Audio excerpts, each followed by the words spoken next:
One, theological context of the fall and time, biblical narrative. In Genesis 2:17, God warns Adam that eating from the tree of the knowledge of good and evil will result in death. For in the day that you eat of it, you shall surely die. After the fall, Genesis 3, Adam and Eve do not die instantly but live for many years. Adam lives 930 years. Genesis 5:5. This has led some theologians to interpret the death as spiritual, separation from God, or as a delayed physical death, possibly mitigated by divine grace. Proposed hypothesis. This idea suggests that time itself was introduced post-fall as a divine act to delay the immediate consequence of sin, death, effectively giving humanity a temporal framework to exist, repent, or fulfill God's purposes. Prior to the fall, Earth and humanity might have existed in a timeless, eternal state akin to the timeless realm, beyond the temporal boundary in the proposed model. 2. Pre-fall, a timeless state. Alignment with the model. In the Earth-centric temporal model, the timeless eternity beyond the boundary resembles a state where time and possibly space do not exist. If pre-fall Earth existed in a similar timeless state, it would mean no temporal progression. Eden, humanity, and the universe might have been in a static, eternal condition, where change, decay, or sequence, key features of time, were absent. This aligns with theological views of Eden as a perfect, unchanging paradise in communion with God's eternal nature. No death or decay. Without time, processes like aging or entropy, which rely on temporal progression, would not occur, consistent with a pre-fall state where death was not yet introduced. Romans 5:12. Sin came into the world through one man, and death through sin. Theological fit.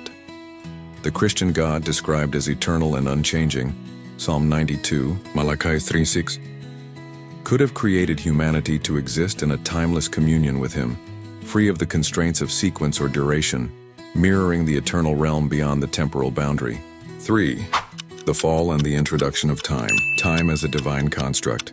This hypothesis posits that after the fall, God introduced time to prevent humanity's immediate death, granting a temporal framework for redemption, repentance, or fulfilling His plan.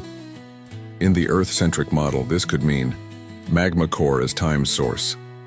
The Earth's magma core, proposed as the origin of the temporal field, might have been activated post-fall as a mechanism to generate time.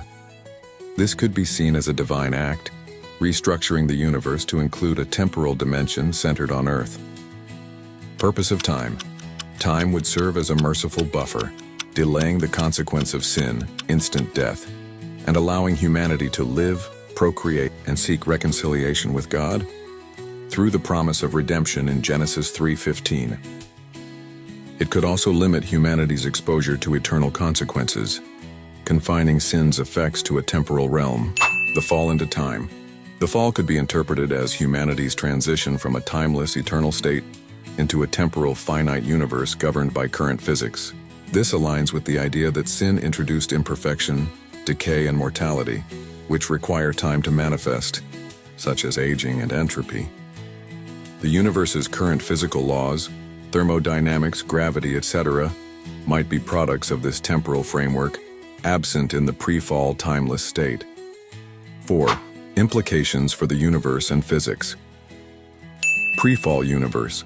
If the pre-fall universe was timeless and spaceless, like the eternal realm beyond the boundary, it might have lacked physical laws as we know them.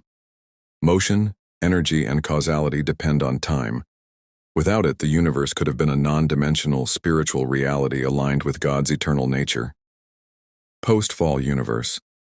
The introduction of time could have crystallized the universe into its current form, with space-time, physical laws, and the temporal coefficient radiating from Earth. The magma core's role as the time source might reflect a divine restructuring of creation to accommodate fallen humanity, with the temporal boundary marking the edge of this new temporal reality. Cosmic consequences. The universe's apparent vastness, or light-year distances, could be a byproduct of the temporal coefficient, as discussed earlier, making stars closer physically, but stretched by time dilation.